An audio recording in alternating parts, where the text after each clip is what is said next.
Well, it's Saturday, December 28th. I guess I'm up a little earlier than I need to be. The sun is not even close to being up, but it is very overcast. So I still think I got about 15 to 20 minutes before the sun comes up. But man, has it been dark this morning.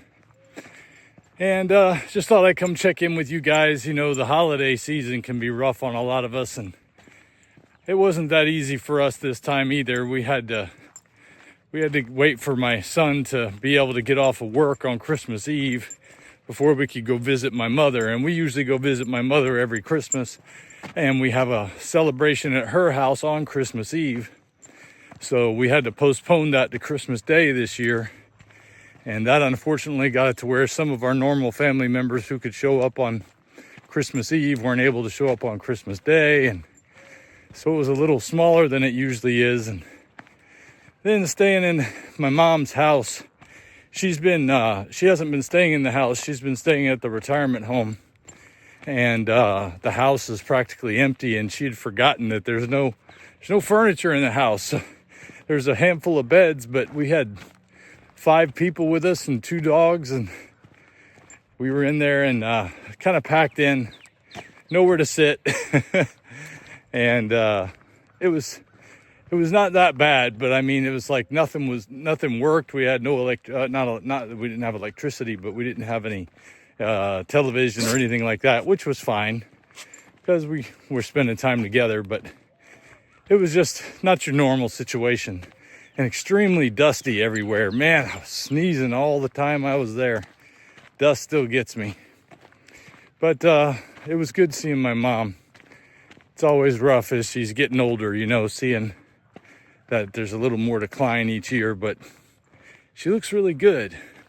You know, she started eating a lot less junk food and eating more meat and things like that, and she lost a lot of weight and was able to help get some of her health situations brought down, but she's still suffering with some things that she can't seem to beat.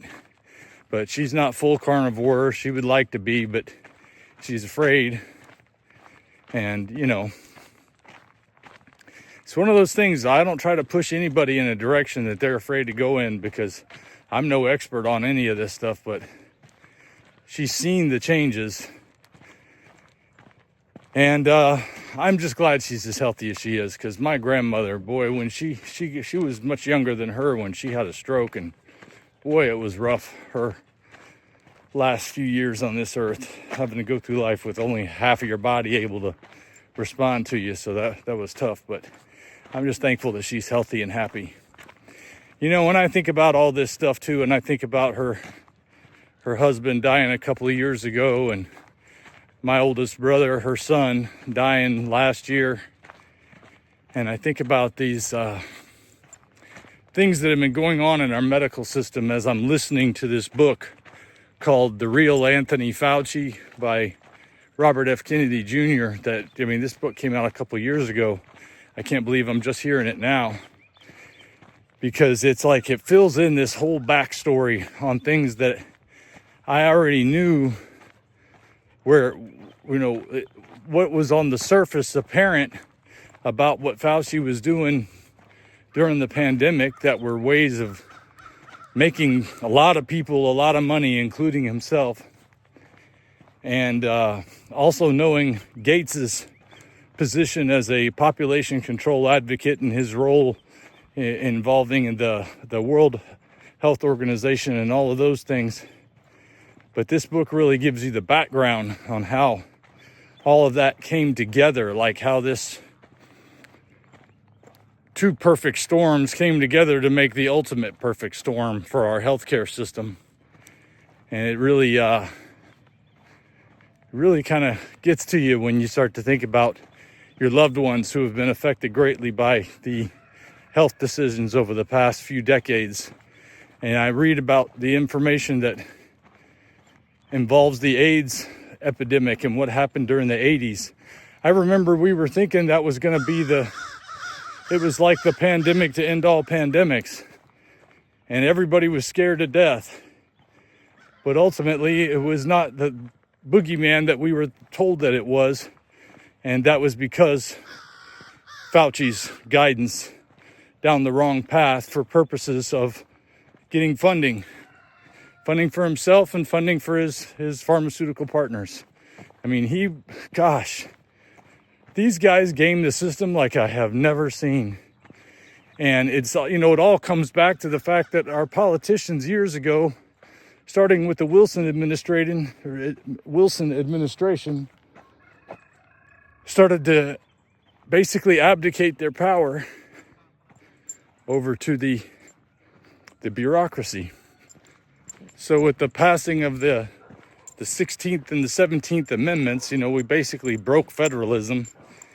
And that gave the ability of all the elected officials to defer all of their accountability to the bureaucracy eventually. I mean, it took time. It didn't happen overnight. It's been a buildup. I remember, the IRS was originally only supposed to deal with people who made over $500,000 a year, if I remember correctly. And back then, $500,000 a year was, even now, I can't even imagine making $500,000 a year. So, I mean, imagine what it was like back then in the 1920s and 30s. So, and that's what they were, those are who were supposed to be getting taxed, right? Now it just bites everybody. And we have a different relationship with the federal government. And all of these elected officials aren't paying attention to anything. They don't read the bills that they're supposed to be voting on because they're not going to write the law itself anyway. The bureaucracy is. And you can see this all happening in real time as you read this book, as it involves Fauci and his interactions with presidents from Reagan to Bush to Clinton to Bush again to Obama to Trump. And and even Biden. So, I mean, it's just like what's moving behind the scenes, this thing we always talk about, who's really running things behind the scenes. You start to realize it's the people that run these bureaucracies. It's like I already knew kind of who they were, but being able to see it described in real time as it happened, this book is excellent. I certainly encourage you guys to check out Robert F. Kennedy Jr.'s book, The Real Anthony Fauci. And Bill Gates' name is in the title as well. And for good reason, because I'm just getting to the chapter where they get together and cause one heck of a perfect storm for vaccinations and healthcare and making sure that people are getting rich that have nothing to do with getting people healthy. But you know what? It's good to know these things because when we don't know these things, we put our trust in people who don't deserve our trust. And I think during the 2020 era, we put a lot of trust in people we shouldn't have put any trust in because they have a track record of having no trustworthiness. And so, yeah, you take it, you learn it, you move on. But I still got to try to figure out what I'm going to do to pay the bills today. So I'm going to go do my 5 and 2, my 5 loaves and my 2 fish, what I have to offer today to do the right thing, to provide for my family. And I'm going to trust the Lord with the miracles. And I'll see you guys another time. Say bye, Sam. It's been nice working with you guys. Good morning. If we pay extra, could we maybe get some grease or fat?